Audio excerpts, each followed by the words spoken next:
tuvo la veracidad, un noticioso trayecto que su huella dejara. Es el rumbo. 9:06, senador de la Romana.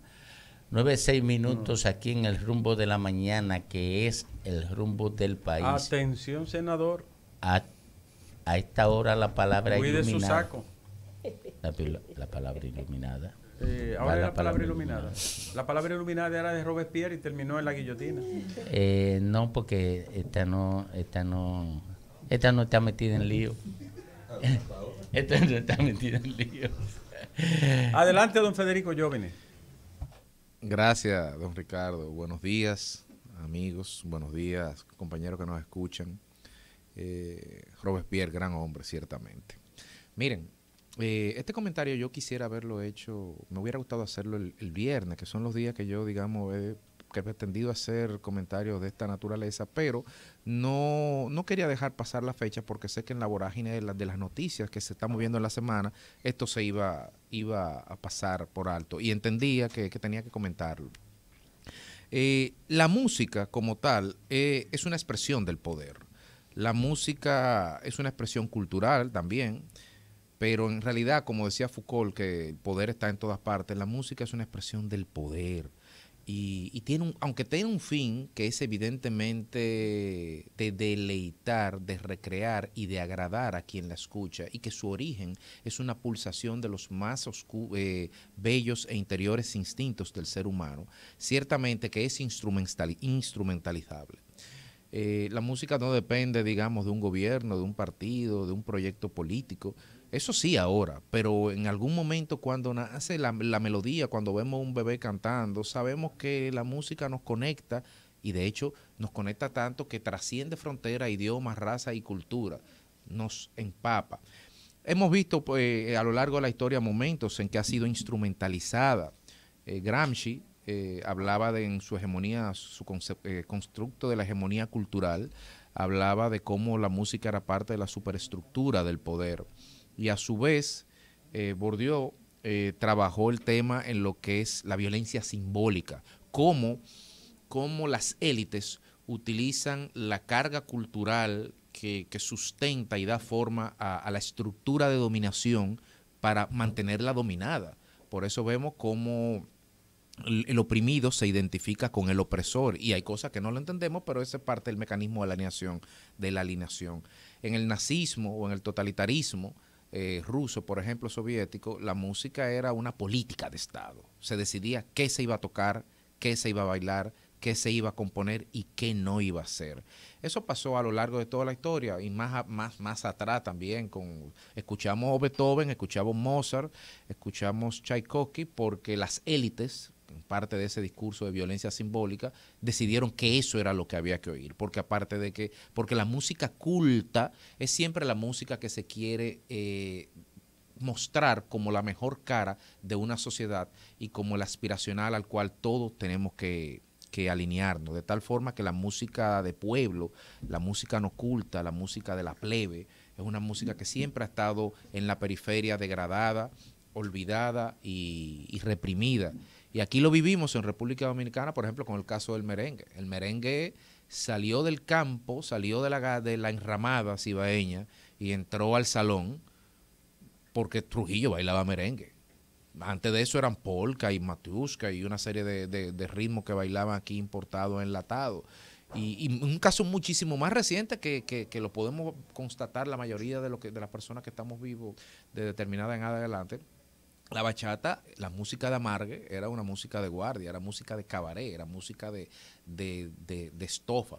Y sin embargo, hoy en día no tenemos qué más hermoso y bueno decir de la bachata. Es un ritmo que nos representa. En definitiva, quiero señalar con esto que los estigmas sociales que hay en torno a los géneros musicales son parte también, una reproducción de los estigmas sociales que las élites imponen a los gobernados o al pueblo llano para poder controlar la forma en que éste se puede expresar y por lo tanto tener mecanismos de coerción del poder más sutiles y más difusos todavía. Y ahí llegamos a los géneros denominados urbanos, que están hoy día copando la música dominicana. Incluso que ya en un producto de la tecnología están avanzando a una velocidad meteórica en todos los premios musicales, en América del Norte, en Europa, de tal suerte que los hoy exponentes de género urbano tienen mucho más difusión, impacto y trascendencia en términos de muy corto plazo, sobre todo en términos monetarios hablo. Habrá que ver en el tiempo cómo eso se mantiene y qué proyecta y cómo se traduce en una mejor o peor sociedad. Eso son otras discusiones, pero ese es el escenario en el día de hoy. Sin embargo, el conservadurismo trata de imponernos determinados modelos de actuaciones, y estas actuaciones también, estos actuares, estos pareceres tienen que ser replicados por los exponentes de todos los géneros, musicales, artísticos, culturales, pictóricos, la poesía, la literatura. Se tiene un patrón de cómo se debe ser un buen ciudadano y qué se tiene que hacer para contribuir a esa buena ciudadanía. Por eso vemos en República Dominicana como algunos sujetos, como el sujeto o como el Alfa o como Mozart La Para, a veces están en el trajín entre que están cuestionados como malos referentes morales para la juventud. Y es importante destacar que en un país donde más del 65-70% de la población es muy joven, hablar de qué modelos, y esto es parte de la apropiación cultural y de la violencia simbólica del poder, de qué modelos se pueden replicar, promover o sancionar, es importante dentro del proyecto de dominación del poder. Miren, en el plano particular yo no conozco el dembow, ni me interesa conocerlo, no me gusta el género. Quizás será por mi edad, quizás será por mi oído musical, por mi conservadurismo que dice Domingo que tengo, que no lo soy realmente, pero no me gusta. Ahora, respeto a quien lo escucha, pero sí puedo entender la trascendencia del fenómeno urbano como una legítima expresión de las clases desposeídas y como un mecanismo de interrelación y de estructuración de relaciones primarias entre los sectores que componen la inmensa mayoría de la República Dominicana, no solamente desde el punto de vista etario, sino también desde el punto de vista económico. La música urbana es una música residual, es una música que se origina en los barrios y que por lo tanto su letra no es más que el reflejo de las duras condiciones sociales que se viven en los barrios y de las enormes cargas de desigualdades estructurales que se viven en los barrios, y por lo tanto tenemos que entender que esa es la razón por la cual habla de violencia, habla de sexo, habla de poder, habla de fronteo, habla de mostrar bienes y riqueza, porque ese es el discurso que las élites han hecho que se viva en el barrio. La música urbana es una consecuencia, no es una causa como nos la quieren hacer ver. Pero en esa lógica del poder siempre ha sido una música reprimida, replegada, vilipendiada.